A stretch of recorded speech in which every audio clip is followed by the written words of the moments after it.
back with a Fox News alert just moments ago. Vladimir Putin, you can see him there landing in Finland ahead of that high-stakes summit with President Trump.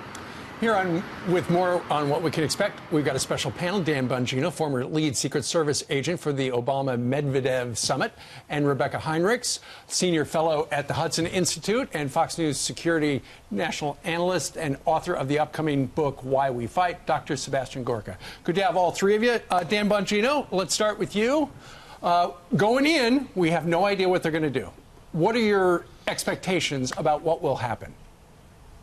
Well, Steve, I think the best way to look at it is where are there potential areas of disagreement and where are there going to be significant friction points where there's likely to be no agreement at all. In the areas of agreement, obviously fighting international terrorism, there's been some successful communication between us and the Russians before in that effort, and nuclear non-proliferation. Are we going to get any kind of a consensus opinion on those issues here? Probably not, but even some kind of communique or commitment to fighting that would be interesting. On the other side, the friction points, it's highly unlikely there's going to be, I think, any agreement on Syria. The Russians' interests in there are not ours. And Steve, as well, on economic interests, as President Trump brought up with the Nord Stream 2 pipeline. We want to sell gas to Europe. So do they.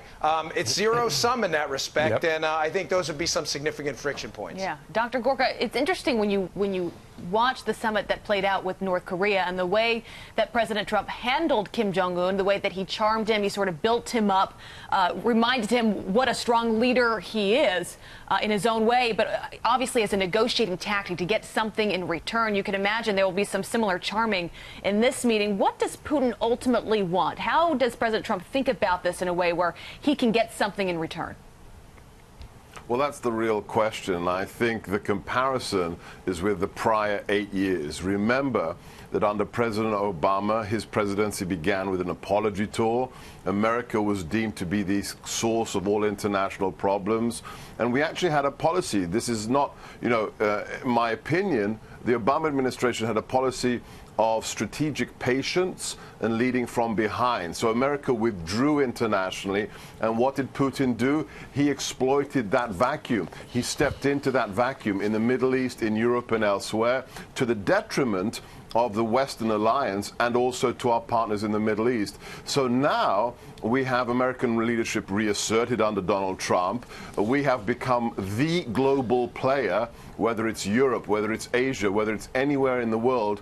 And so Putin wants to be relevant. He wants to, this is the moment where he says, okay, Russia's still here.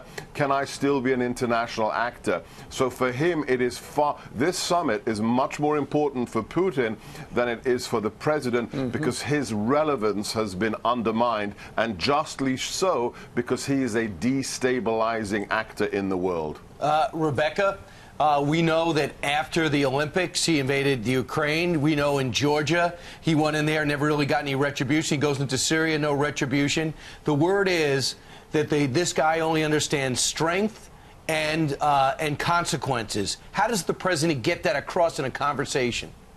Right. I would say, the expectation should be low for this. There shouldn't even be an attempt for a grand bargain between Putin and Trump. What President Trump needs to do, kind of going in here, he needs to carry a message with him, and that is that the Obama administration is out, the Trump administration is in. We are not going to take a posture of capitulation towards you, because what Putin does is when he senses ambiguity or a lack of resolve, he exploits that. He finds soft spots and he pushes. So what President Trump should do is kind of go through that laundry list of things where there are points of disagreement and explicitly state his strong position so that there is no ambiguity for Putin. Right. And because what that's going to do, it's going to foster a greater sense of trust and a greater sense of respect on the part of Putin. And that's what's going to deter conflict and preserve peace. Well, we're looking live at the presidential palace. We are expecting Mr. Putin and POTUS to arrive very shortly.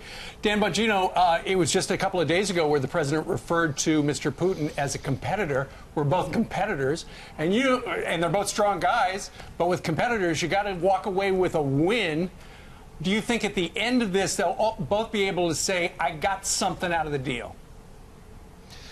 You know, I'm not sure. This may be one of those face-to-face sessions where they just want to get a better feel of one another. I don't know what can possibly come out of this. I know President Trump has a strong character. So does Putin. But, Steve, nobody's been stronger on Putin than Trump. I mean, people forget it was just a few months ago that the American military wiped out a couple hundred Russian mercenaries in Syria and had the Russians scrambling because they didn't want to claim credit that they were actually Russians. I don't think Putin expected Trump to respond that way. That was not an insignificant incident over there. And his comments about the gas pipeline as well. The Russians need this other pipeline. The Russians are not an economic powerhouse. They're a small sliver of the United States economy. And they need that money. And Putin Trump confronted them on it. Dr. Gorka, they have set the expectations low. President Trump said that to CBS. He says maybe nothing will come out of this. I expect it to be pretty low at this point.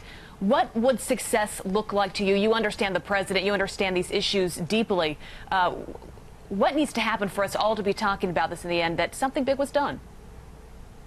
Yeah, I agree with Dan. I think the most important thing here is to have realistic expectations and to send a very clear message. Rebeccah is right that America is back.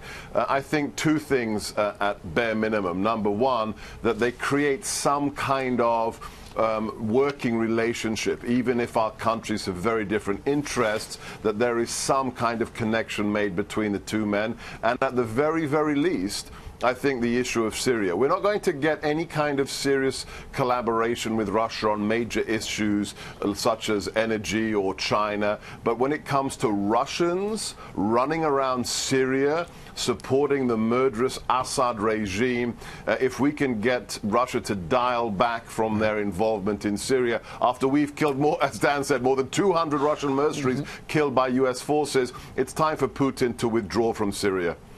All right, guys, thanks so much. Appreciate it. Great discussion.